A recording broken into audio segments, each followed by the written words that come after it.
اب اس میلان کے لیے تمہیں روکنا ہے. جیسے سڑک ٹوٹی بھی ہو تو ٹوٹی ہوئی سڑک پر اگر سڑک بنانے والے بنانے کے بعد بورڈ نہ لگائیں کہ یہاں پر کام جاری ہے, تعمیرات کا کام جاری ہے, تو کیا ہوگا؟ وہ ٹوٹی ہوئی سڑک جو تیار کی گئی تھی دوبارہ ٹوٹ جائے گی.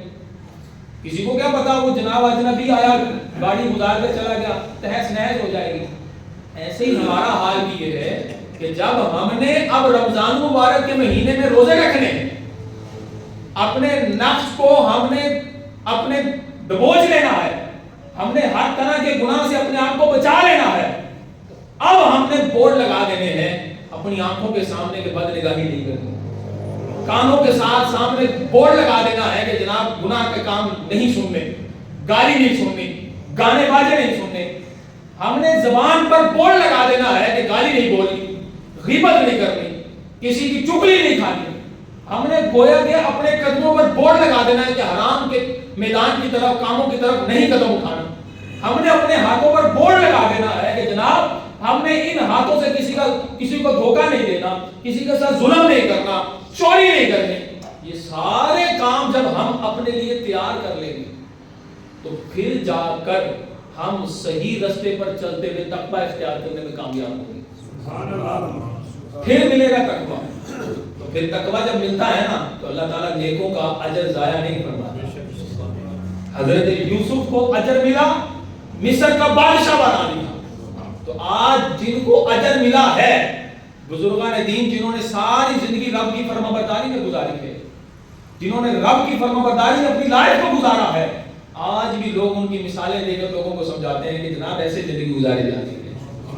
رب ان کو ان کے ظاہری پردہ فرما جانے کے بعد بھی بادشاہت عطا فرماتا ہے.